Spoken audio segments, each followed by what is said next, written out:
gwamnatin Tinubu idan kunne ya ji jiki ya tsira idan muka sake kuskuren sake zaben wannan azzalumar gwamnatin to sai abin da muka gani kama daga tax da kuma kashe-kashe shin da mai arewa ta kai gambo ko kiwon kare ka kiyaye kanka ka daina taba abin da muke so siyasa ra'ayi ce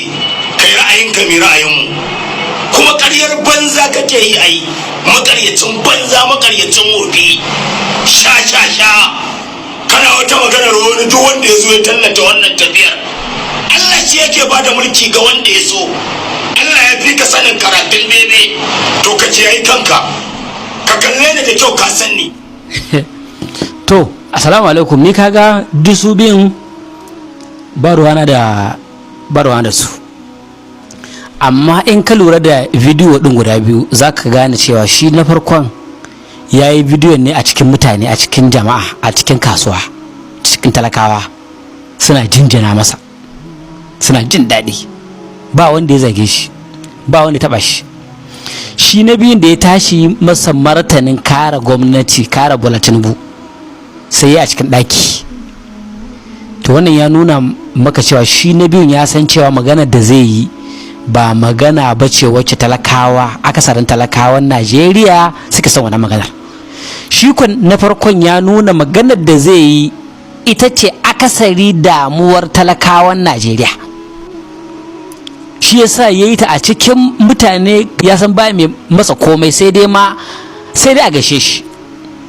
to da haka zaka gane cewa wannan sako ne guda biyu zuwa ga gwamnatin Najeriya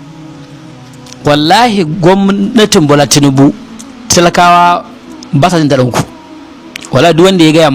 muku cewa ana jin daɗin ku wallahi tallahi ya gaya muku ƙarya wallahi talakawan Najeriya duka kashi 90 na talakawan Najeriya ba sa jin daɗin ku bidiyon nan na mutumin farko din ya nuna haka bidiyo din mai yin martanin ya nuna haka shi yasa kwanaki Professor Mansur Ibrahim Sokoto MNI ya hafazuhu Allah ta'ala a hudu basa taran sallah yake cewa yana kira ga ƴan uwansa malamai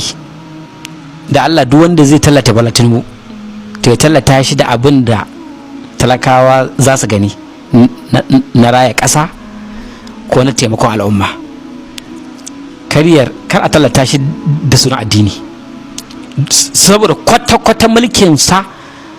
ba irin mulki ba ne da addinin musulunci yake so a yi ni to me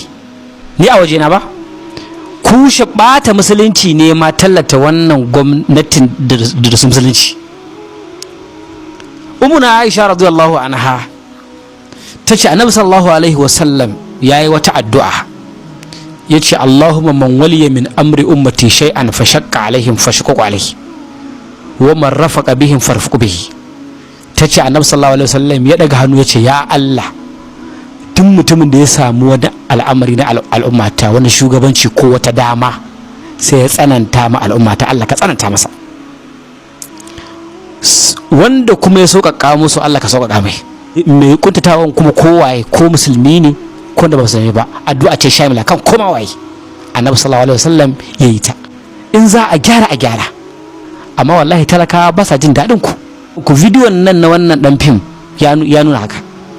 ya yi ta a cikin mutane ya fita lafiya na biyu da ya tashi yin raddi sai ya shiga ɗaki domin ba zai iya yin wannan martanin ba a cikin talakawa saboda ya yi imani ba abinda talakawa suke ciki ba zai faɗa Allah sa a gyara wassalamu alaikum warahmatullahi wabarakatuh